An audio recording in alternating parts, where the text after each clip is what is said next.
சிவகார்த்திகேயனோட ஆக்டிங்கில் next தியேட்டருக்கு வரப்போகிற மூவினா அவருடைய அமரன் மூவி தான். அந்த மூவியோட ஷூட்டிங் டோட்டலாகவே கம்ப்ளீட். இப்போ இவருடைய ஆக்டிங்கில் 23வது மூவியோட ஷூட்டிங் தான் போய்கிட்டு இருக்கேன். எஸ்கேவுடைய 23 முருகதாஸ் அவர்கள் தான் டைரக்ஷன் பண்ணிக்கிட்டு இருக்காரு. முருகதாஸ் அவர்கள் இதுக்கு முன்னாடி வித்யுத்தை வச்சு துப்பாக்கியில் வில்லன் கேரக்டரை பண்ணியிருந்தார். இப்போ சிவகார்த்திகேயனுடைய 23லையும் வித்யுத் அவர்கள் தான் வில்லன் ரோல் அப்ளை பண்ணுறது கன்ஃபார்ம் ஆகியிருக்கா. ஒரு சின்ன ப்ரோமோ மட்டும் இல்லாமல் ஒரு சின்ன அப்டேட்டாகவும் இதை கொடுத்துருக்காங்களே. துப்பாக்கி மூவி ஒரு மிகப்பெரிய ரெஸ்பான்ஸ் முருகதாஸ் தளபதியுடைய ஆக்டிங்கில். இப்போ சிவகார்த்திகேயன் முருகதாஸுடைய ஆக்டிங்கில் இந்த சிவகார்த்திகேயனுடைய 23 எந்த மாதிரியான ரெஸ்பான்ஸ் ஏற்படுத்த போகுதுன்னு தெரியல.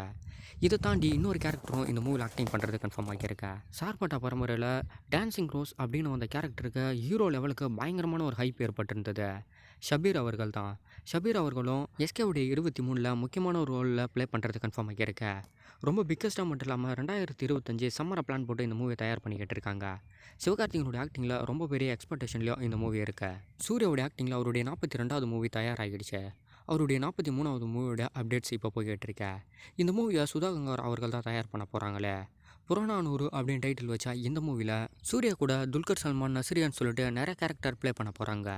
ஜிவி பிரகாஷுடைய 100வது மூவி அப்படின்ற போல் இந்த மூவி இருக்க போகுது. 2025 சம்மர் கிட்ட தான் இந்த மூவியை தேட்டர் கொண்டு வரத பிளான் போட்டிருக்காங்களே. கிட்டத்தட்ட இந்த மூவியும் ஒரு ஹிஸ்ட்ரியை பேஸ் பண்ண மூவி தான். இப்போ இந்த மூவியோடைய ஒர்க்கும் போய்கிட்டு இருக்க. ஏன்னா சூர்யாவுடைய 44வது மூவியோடைய ஷெட் ஒர்க் எல்லாமே போய்கிட்டு இருக்க. அதுக்கு முன்னாடியே சூர்யாவுடைய 43 முடிச்சிருவாங்கன்னு நினைக்கிறேன். தக் லைஃப் மூவியில் கமலஹாசன் மட்டும் இல்லாமல் சிம்பு அவர்களும் ஆக்டிங் பண்ணுறது கன்ஃபார்ம் ஆகி இருந்தது. இந்த மூவியில் ஒரு பயங்கரமான சாங் இருக்கிறதாவும் அந்த சாங்கை கமலும் சிம்பு அவர்களும் சேர்ந்த ஒரு பயங்கரமான குத்து டான்ஸ் போட்டிருக்கிறதாவும் அப்டேட் லீக் ஆகிட்டு இருக்கேன். கிட்டத்தட்ட தளபதி மூவியை மணிரத்னம் அவர்கள் தான் டைரக்ஷன் பண்ணியிருந்தார். மம்முட்டியானுக்கும் ரஜினிக்கும் பாசிட்டிவான ஒரு சாங் மூவியான அந்த மூவியில் அமைச்சு கொடுத்துருப்பாரு. ஒரு நல்ல ஹிட் கொடுத்த சாங்னு கூட சொல்லலாம். இந்த மூவியில் கமலுக்கும் சிம்முக்கும் அது போல் ஒரு சாங் அமையுமா அப்படின்னு இந்த மூவி தேட்டருக்கு வந்தால் தான் தெரியும். விடுதலை மூவியை சூர்யாவுடைய கங்குவா மட்டும் இல்லாமல் அஜித்தோடைய விடாமுயற்சி மூவி கூட ரிலீஸ் ஆகும்னு எதிர்பார்த்துக்கிட்டு இருந்தோம். ஆனால் இப்போ இந்த மூவி ஆகஸ்ட் மந்தில் ரிலீஸ் ஆகிறதுக்கு வாய்ப்பு இருக்குன்ற மாதிரி அப்டேட் போய்கிட்டு இருக்கா. கிட்டத்தட்ட ஆகஸ்ட் 15 கூட இந்த மூவி தேட்டருக்கு வரலாம் அப்படின்ற போல் அப்டேட் எல்லாமே போய்கிட்டு இருக்கா. சூரி, விஜய் சேதுபதியில் தொடங்கி நிறைய ஆக்டர்ஸ் இந்த மூவியில் ஆக்டிங் பண்ணியிருக்காங்க.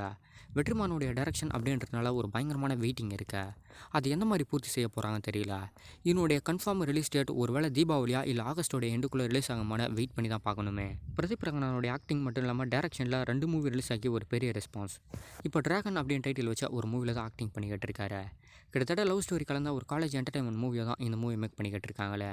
இந்த மூவியில் யார் ஹீரோயினாக ப்ளே பண்ணிக்கிட்டு இருக்காங்கன்னு ஒரு சந்தேகமாகவே இருந்தது. இப்போ ஒரு கன்ஃபார்ம் அப்டேட் கொடுத்துருக்காங்க. அனுபம் அவர்கள் தான் இந்த மூவியில் ஹீரோயின் ரோலாக ப்ளே பண்ணிக்கிட்டு இருக்கிறத கன்ஃபார்ம் பண்ணியிருக்காங்களே. இது ஒரு லவ் ஸ்டோரி கலந்த காமெடி என்டர்டைன்மெண்ட் அப்படின்றனால கண்டிப்பாக ஹீரோயினுக்கு ஒரு நல்ல ஸ்பேஸ் அமைச்சு கொடுத்துருப்பாங்க. அதுவும் பிரதீப் ரங்கனை பற்றி சொல்லவே தேவையில்ல. லவ் ஸ்டோரியில் பயங்கரமாக இறங்கி கலக்குவார். இந்த மூவி இவருக்கு ஒரு மிகப்பெரிய ரெஸ்பான்ஸ் ஏற்படுத்தும்னு நினைக்கிறேன்.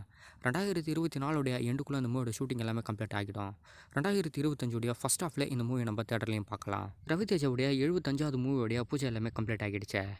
கிட்டத்தட்ட ப்ரொடக்ஷன் நம்பர் 25லேருந்து தான் இந்த மூவி தயாராக போகுது. சித்ரா என்டர்டைன்மெண்ட்ஸ் இந்த மூவியை தயாரிக்கிறத கன்ஃபார்ம் பண்ணியிருக்காங்க. சங்கராத்மி 2025 இந்த மூவியை ரிலீஸ் பண்ணுறதை கன்ஃபார்ம் பண்ணியிருக்காங்களே.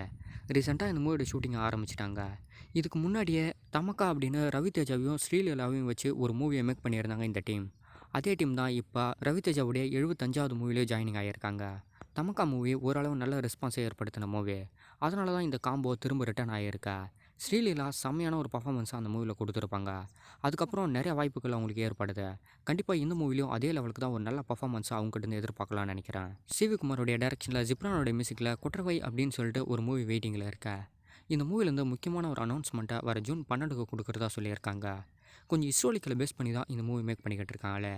சிவி குமாரோடைய ப்ரொடக்ஷன் மட்டும் இல்லாமல் டைரக்ஷனில் தான் இந்த மூவி தயாராகிட்டு இருக்கா. ஹிஸ்ட்ரியை பேஸ் பண்ண மூவியாக ரொம்ப பெருசாகவும் இந்த மூவி தயாராகிட்டு இருக்கா. இந்த மூவியோடைய டைரக்ஷனே இந்த மூவியை ப்ரொடக்ஷன் பண்ணுறதுனால கண்டிப்பாக இந்த மூவியில் இருக்க ஒர்க் எல்லாமே ரொம்ப பாசிட்டிவாக தான் அமையும்னு நினைக்கிறேன். பார்க்கலாம் இந்த மூவிலேருந்து வர ஜூன் 12 5 PM எந்த மாதிரியான அப்டேட்ஸை கொடுக்க போகிறாங்கன்னு.